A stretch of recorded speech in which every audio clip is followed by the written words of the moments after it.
Good morning, everyone. Thank you for coming here today. My name is Juliana. I'm one of the volunteers for the Spiritist Society of Ireland. I've been with the group since 2011, and my speech today will be about free will, a self-development path. So before we begin, let's gonna do our initial prayer. Let's gonna sit comfortably. Close our eyes. Deep breath. Connect with the spiritual world. I'd like to thank all the spiritual guardians of the group, our spiritual guardians, for this speech today. Thanks for being here today with us. So just a minute. Amore, not now, okay? Sorry. Okay. Deep breath.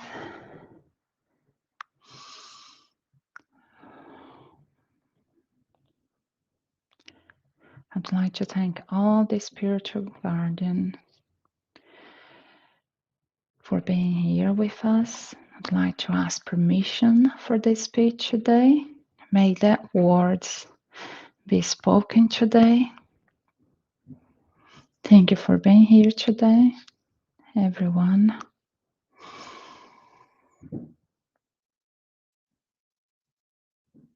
God bless.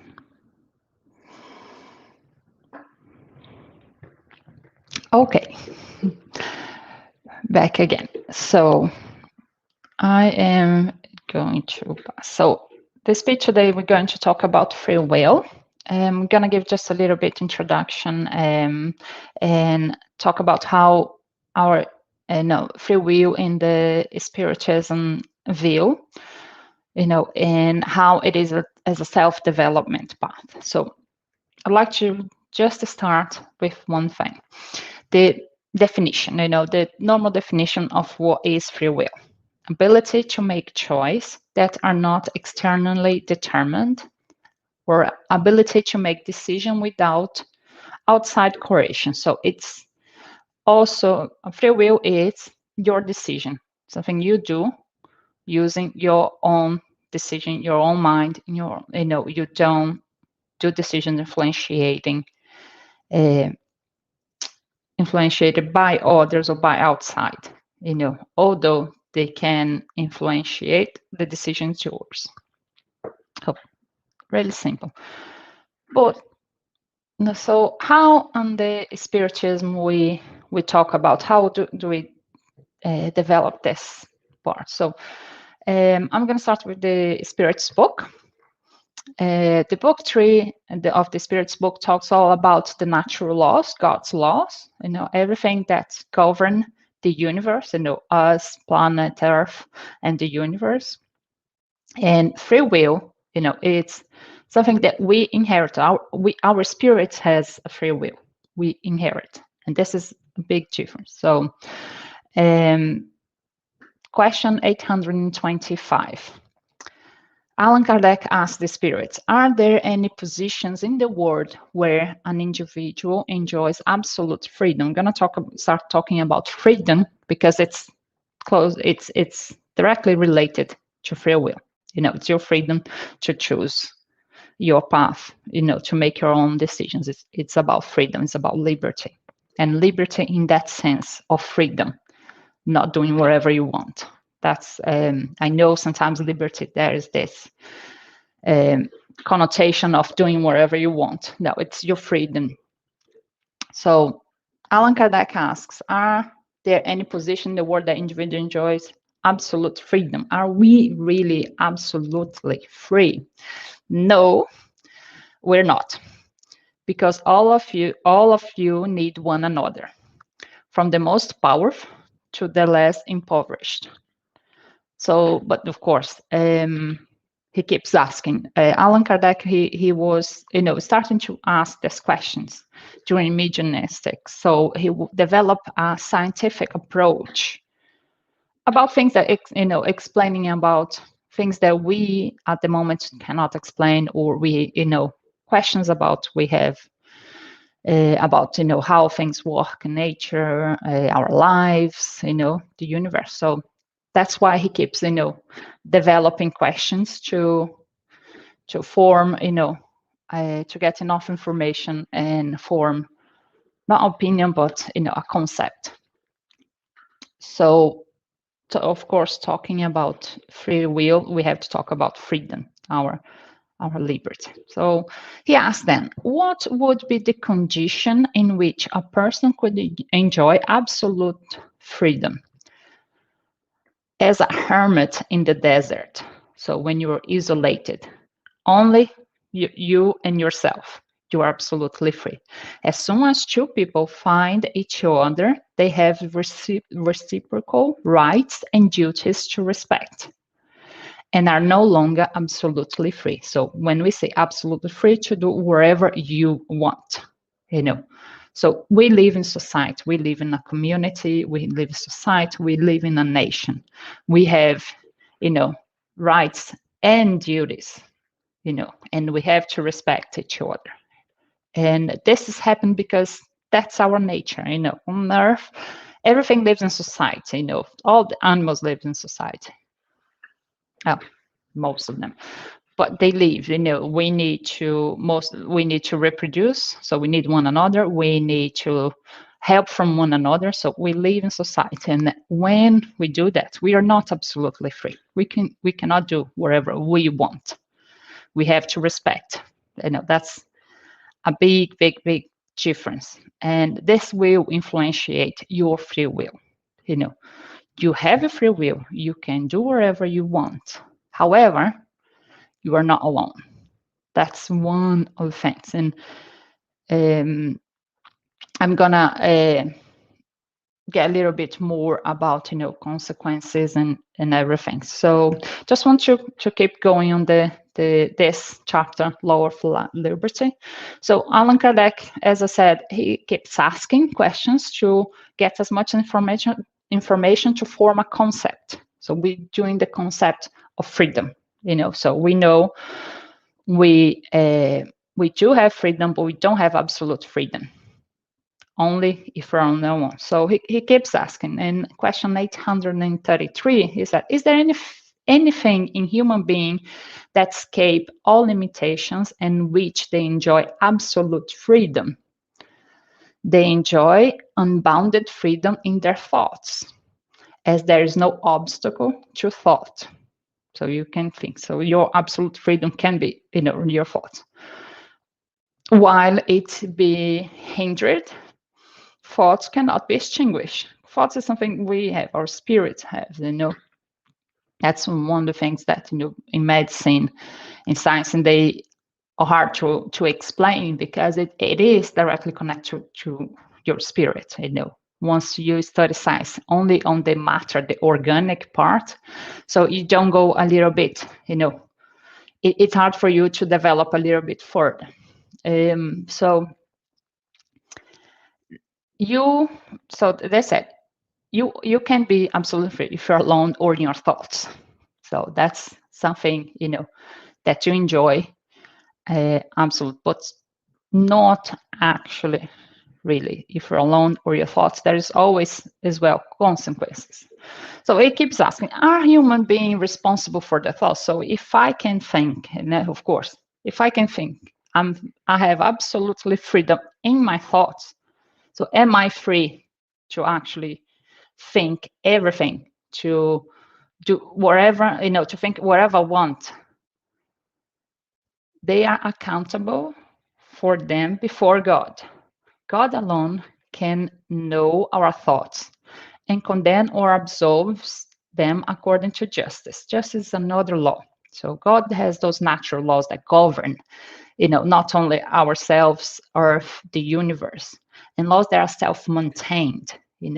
once you break this law, what they have, you have consequences. So whenever the word here condemns, it's not actually meaning, this allegorical way that you're going to hell, you're going to burn and things. No, it's not. It's dealing with the consequences of breaking God's law.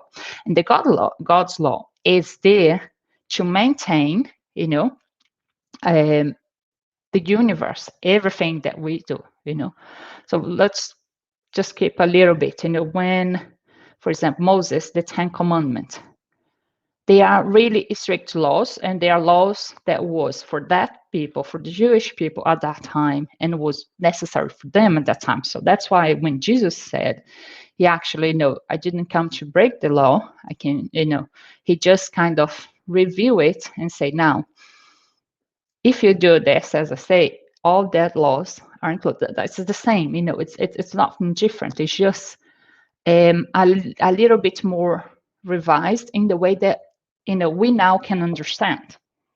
So that's the laws that govern ourselves, Earth, and the universe are God's laws and nature laws. They are all, and as I said, they are self-maintained. So whenever you break it, we have to suffer the consequences to go back in the harmony again, because it's self-maintained. You have to always keep the harmony of everything working fine. Just like nature. Nature, especially if you find on Earth some some parts that is still truly natured, you see that is it's self-development. It's self-maintained. It's the same for God's law. So whenever you break a law, it's not that you're going to burn in hell. No, it's only about you have to deal with the consequence because you broke something, you disharmonized something. You and everything around you will need to go back and harmonize again, so you can continue with this self-maintaining. That's simple. What this has to do with free will? Everything, because our freedom is related to our free will. We have freedom, and as I said, we have duty and respect. Duty, rights and duty. So when my rights finish, when start my neighbor's right. And when we say neighbors, we say exactly that word. The person next to you. It doesn't matter who it is, if it's someone from family or not, someone you've never seen again. It's always the one next to you. Very, very literal, your neighbor next. Not your neighbor on the house, of course, but yeah, the one next to you. In this meaning, the one next to you. And this has everything with free will, because this will influence our decisions, because you want to do, you can do, whatever. You can have your liberty in the sense that I want to do whatever you want, but there are consequences, so that's its free will. You have your free will to decide your path. It will be consequences. And how this is self-development? Exactly because you have to learn with that, with the consequences, and that's how we actually self-develop. We learn with our consequences. But I want to get a little bit more on the law of liberty. So Allan Kardec went asking again, do human beings have free will in their actions? Since they have freedom of thought, they also have freedom of action. Without free will, there would be nothing more than machines. And here that's one of the things, for example, artificial intelligence, that they haven't developed yet an artificial intelligence that has a free will. And as I said, free will comes with your spirit. Your freedom comes with your thoughts, comes with your freedom. But we do have freedom of thought, and also the action. We do have. This is a free will. We do have this freedom. How we use it, that's another thing. And that's how we use our free will will determine our spiritual moral development. And That's the main point for us being here, for example, on Earth, to self-develop, to morally develop, spiritually develop, in a sense, it becomes a better ourselves, every time you reincarnate. So that's the relation between free will and your path. You have your free will, you can do whatever you want, but whatever you want may break God's law, so you need to suffer the consequences. So you need to pass with all this. And especially here on Earth, that we are at the moment in a period of transition, but we still trials and expiations, which means we are not good, we have evil in ourselves. We still have evil. We do acts of selfishness, which, evil is related to acts of selfishness. So we're still not, good people, 100% good people. So we are in development. And how we learn is, with our mistakes. That's human being. That's being human. You do our mistakes, we learn with them, we do again, we do another mistakes, and we keep learning. Sometimes we have to do many times the same mistake until you realize, oh, yeah, I was really wrong on that one or not. And sometimes we keep doing this for reincarnations, But how this will influentiate, our free will influentiate our self-development path. It has to be with the reincarnations. Every time before we reincarnate, we have a plan, a carefully complex, detailed plan for us to, and don't, I'm not talking about karma. It's different. In Spiritism, we don't use this term karma. It's, you're gonna come in this. It's planned. Of course, doesn't mean that you're gonna be able to follow everything, but it's planned in according that you will be able to follow this. But then you have your free will, because our free will, it's something we inherit with our spirits. You have free will to decide. So we planned. Of course, as usually, always it happens, something doesn't go on plan, So, but the self-development path is this. You plan on spiritual, you use the free will, you forget the past, because what you need to work is your passions. You don't need to remember what happened before. You need to work what happens. And it's something I'm going to give just a little bit, very simple. Someone that's been really, really greedy in past lives. So he's going to choose maybe, and I'm saying maybe because, each reincarnation path is individual. I'm going to talk about this. It's tied to the individual, cannot fit another one. So that's why we don't have concept of karma, because karma is kind of patronizing the way. If you come like this because you have been like that in previous incarnation, and that's not happens, that's not actually like this. So the person really, really great. And it's, many reincarnation really, really great. And now, I need to work this. They might choose a path of extremely poverty, really extreme poverty. Again, this doesn't mean because you chose this one, this doesn't mean that that's the reason we have poverty in the world. That's not the reason at all. We have poverty in the world. It's the way we deal with ourselves.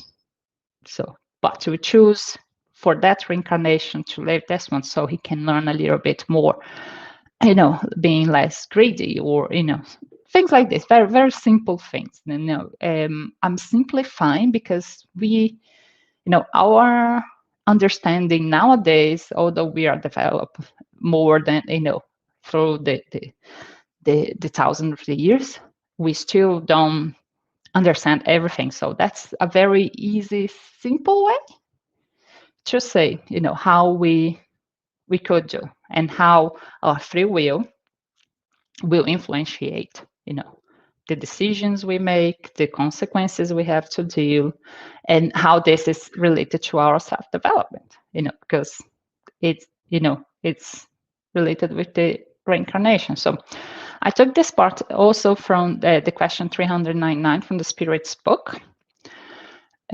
Spirit always possesses free will. So we have a free will that's inherited from our spirit.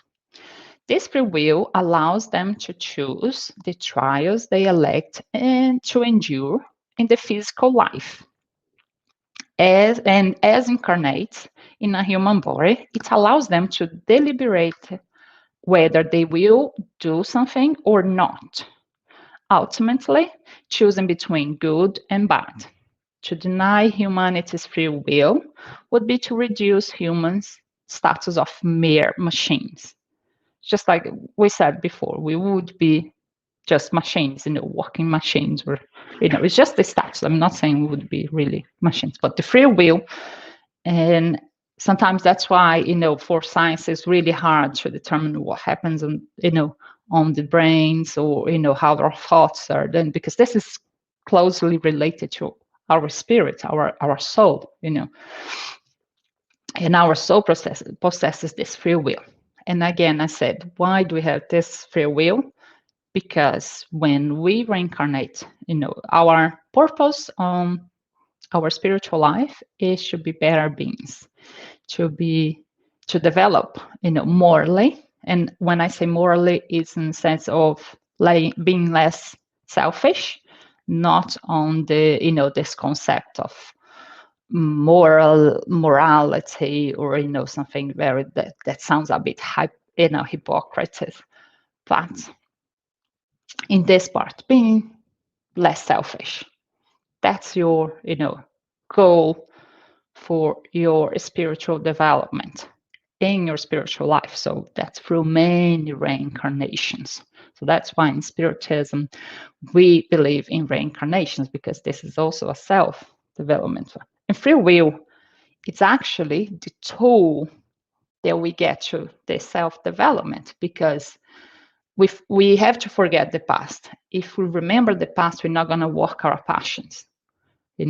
If we remember the bad things that you did and last time, it's going to be like an easy path, a cheating. You cannot cheat on this one. Your self-development cannot, you can try. We try to cheat, but we're always going to go back. So that's why the consequences. When you try to cheat, what happens? We have to go back and do the path again. It's consequences. So we, through reincarnation free will, it's the tool, because we forget what we have done, especially the things we have done wrong. But we have done wrong because we have in ourselves selfishness, a little bit selfishness. So that's why we have to work on our passions, on our, acts of selfishness that makes us do things that we shouldn't be doing, or and the free will decides you. It makes you decide, the good and the bad. Am I going to do this again or not? Because that's what you have to work on, not your memories, your passions. And so free will, it's something that we possess, and it's a tool for our self-development, for our reincarnation development.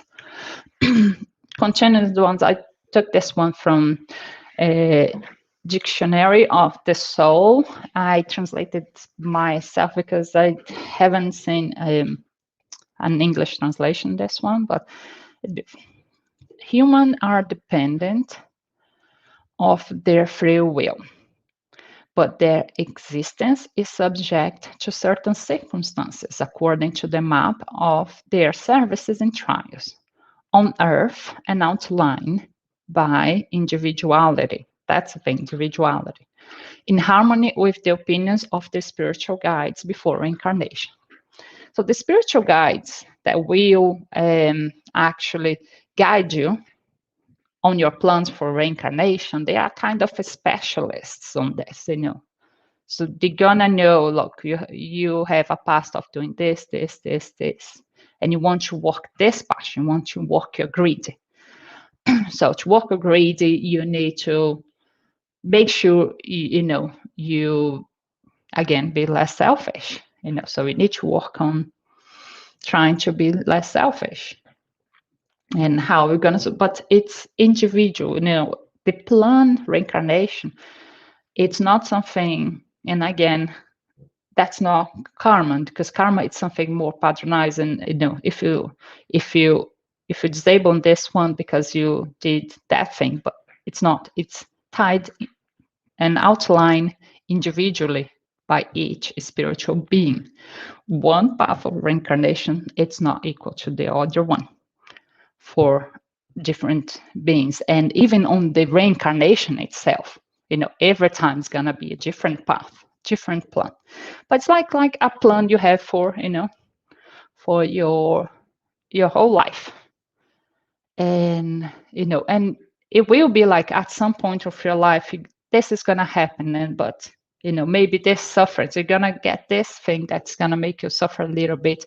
Again, not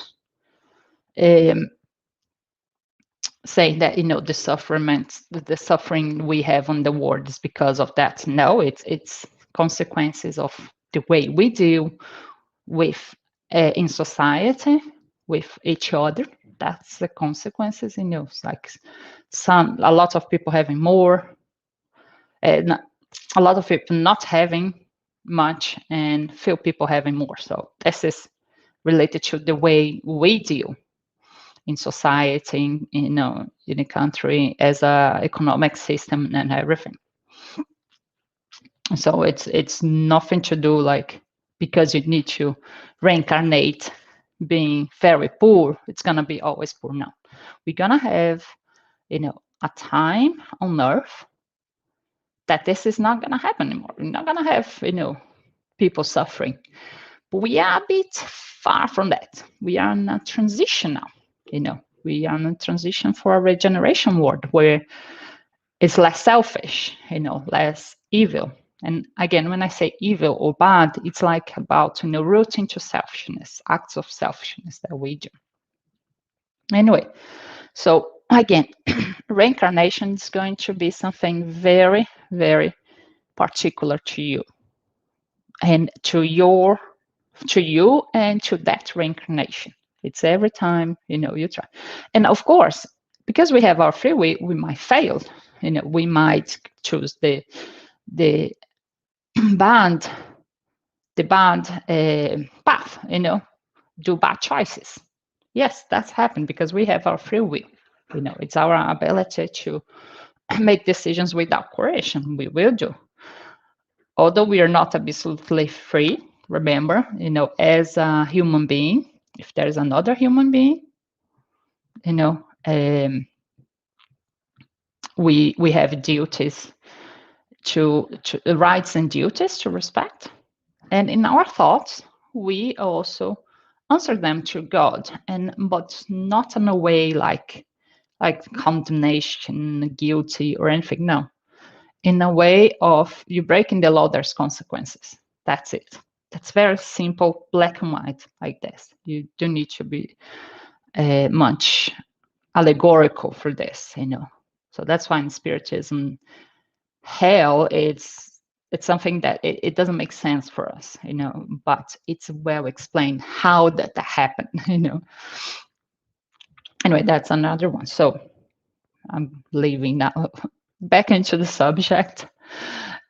So for our reincarnation, why do we do? Because, action or reaction. We are free to decide our actions, although we become slaves of their consequences. That's in life. And as I said, God has laws. It's laws that govern, reign the entire universe, and it's in completely harmony. So when you do something that's against those laws, you're breaking the harmony. So what happens? You have to suffer the consequences so you can learn and get back to the harmony again. So it's a cycle. It's kind of a cycle. So it's not punishment, condemnation, burning hell, friends. That's it doesn't happen like this. It's just a way that God has, to self-maintain the laws. So, and what this has to be with free will, everything, because whatever you decide, there is always action and reaction. You can use your free will as long as you want to do whatever you want, but there is consequences. It's to keep the harmony. So that's why we have, all these laws or anything. We need to live in harmony, just like nature. Nature lives in harmony itself. So no, it's not like ever happy ending harmony, because animals have to kill each other for life. Things has to transform. The environment transforms and everything. But nature's always try to balance. And when we look like, for example, the pandemic, what we're doing here, what we're learning here, exactly, nature trying to balance back what we have, in as a whole planet, as a whole human being in planet Earth. The consequences of how we dealt with our planet, it's really clear when you take all the allegory flowering things and put it's black and white. It's not God's punishment. No, it's not. It's just us, consequences, the reaction of our actions on Earth. Earth is nature. No, we will always try to balance again. Anyway, so that's what I want to come and end as well.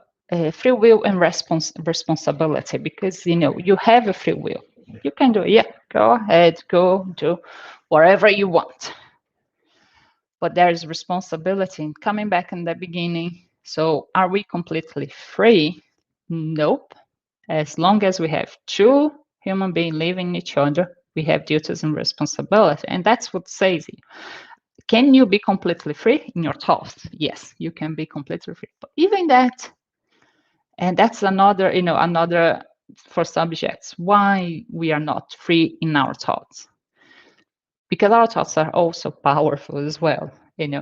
Sometimes when I say, like, in Star Wars, the Force, may the Force be with you, they're talking about powers of the power of thought, and this is really powerful. It's something that really we can develop. We didn't develop this yet, but it is something that can be developed. So, and it is powerful. So, but again, why do you answer for God? Why God has to be watching you? Again, the thoughts, your thoughts, whenever you think good thoughts, you're going to connect, just like a Wi-Fi, connect to good vibrations. If you think bad thoughts, you're going to connect to bad vibrations. And this influences you only. It doesn't influence the other beside you, unless if they have mediumship well developed. They might influence it, but this is only between you and God. So that's why kind of God's still watching. It's not in watching again. It will influence you. If you can have sad thoughts, you're gonna connect with sad vibrations. It's always like this. We connect what our vibration connects to everything that is vibrating in the same way. The same way. If someone's vibrating here and someone's vibrating here, they're not gonna connect. But if they vibrate in the same way, they're gonna connect. So that's another thing. So that's why we're not completely free. And I don't mean like to say, like, you don't be, on the negative way. No, it's in a way for you to acknowledge that, be aware of that. Yes, we're not completely free.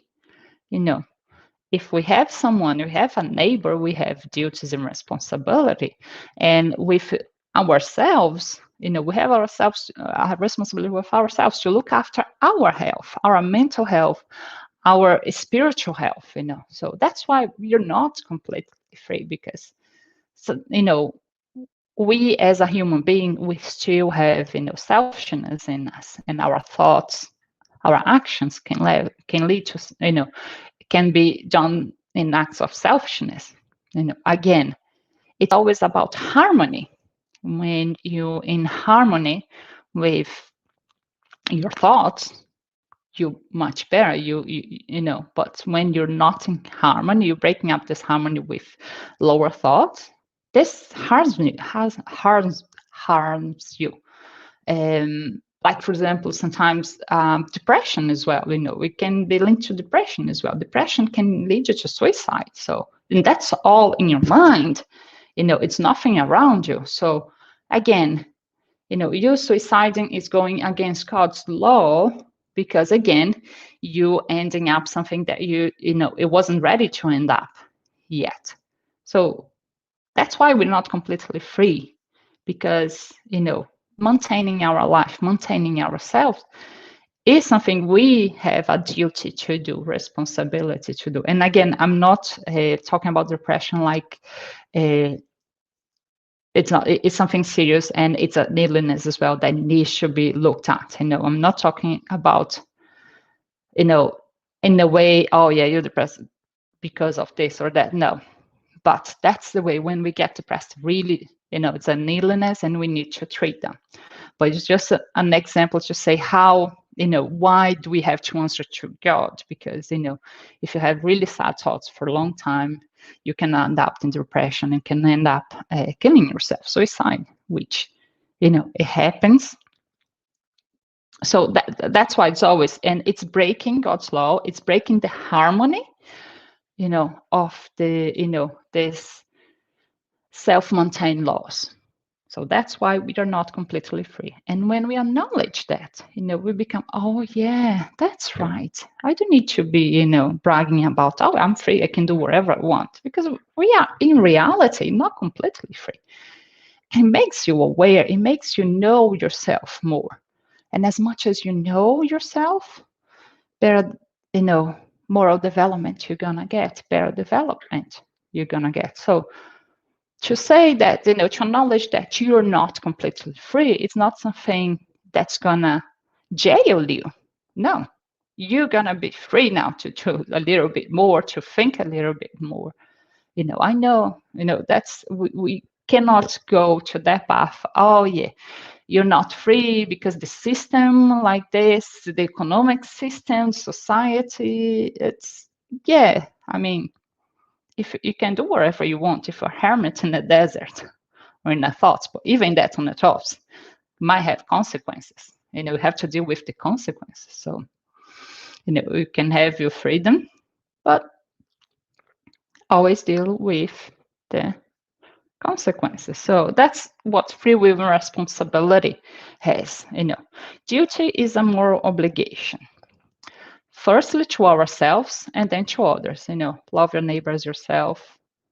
That is something really, really, really powerful. And, as Jesus said, all the other, Moses' laws, the laws that Moses got from God, it's included in that, So, and again, when talk about moral, it's like being less selfish, Your moral obligation, it should be less selfish, because we are our moral.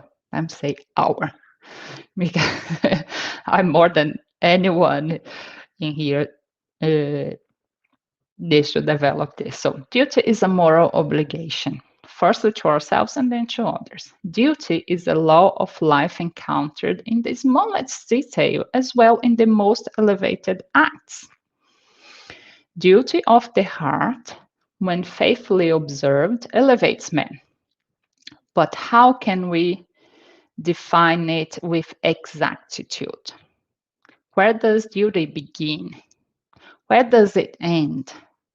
Duty begins exactly at the point where the happiness or tranquility of your neighbor is threatened. Again, the harmony. The harmony is threatened.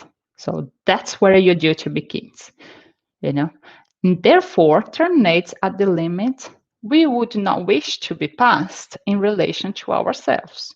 Don't do to the others what you don't want to do to yourself.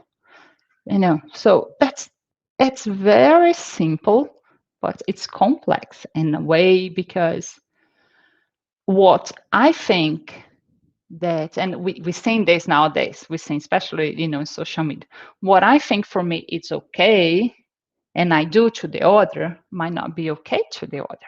And we have to be this awareness that, we are different. Individually, we are different from each one.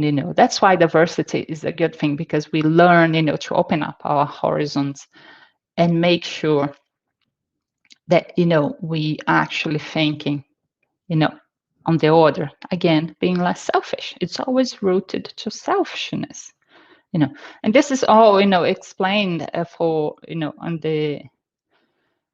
the Kardec's books, the Gospel according to Spiritism, the Spirit's book. There's always talking about this, how selfishness is linking to every evil, and your moral development. So that's all I wanted to say today. I'm gonna end up with this very simple thought. Not all that I want, I can. Neither all that I can, I must. This picture illustrates a little bit, with a harm, I can do a lot of things with a harm. Not everything that I want, I can. And neither what I can, I must do. We're not gonna use a hammer to harm other people. You're gonna use to nail wall, put a nail on the wall, or break the pig bank. But, and this is free will. This is how we decided, yes, I have the free will to get and harm someone, but I'm not gonna do it, because I know this is breaking God's law. It's breaking the harmony. I was gonna say, not to be too much doctrinal. Breaking the harmony of the universe. We are not alone. Never, ever. Thoughts. Yeah, maybe, but still connecting to other thoughts. So again, and on Earth, specifically on Earth, human beings and most of the animals, they live in society. So there's always boundaries and ways, that you have to think and use your free will. So let's gonna use our free will a little bit more responsibly. And that's all for me. I'm gonna just the bibliography. I took parts of the Spirit's book, Love of Liberty, and question 399, The Gospel According to Spiritism, and Dictionary of the Soul by Chico Xavier. And I'm gonna end up, oh, sorry. That's a node. Okay. Yes, so all our activities are now on Facebook Live and Facebook page of the Spiritist Society of Ireland. Public meetings, it's every Sunday. This is the one you watch it at 11:15. And we have talk shows Tuesday and Thursdays where we bring, discussion, everything related to the basic literature of Spiritism. And the study group on Wednesday from 8 to 9 p.m. via Zoom meeting. If you want to be part of the study group, you just need to send us an email to spiritismireland@gmail.com. And thank you very much. I'm going to end up now with our final prayer. So if you could close your eyes, sit more comfortably, connect to the spiritual world, to a spiritual guardian. I'd like to thank all the spirits for being here today with us. for blessing us today with this speech. Thank you for everyone for being here, and hope you have a good week ahead. Stay safe and God bless. Thank you very much.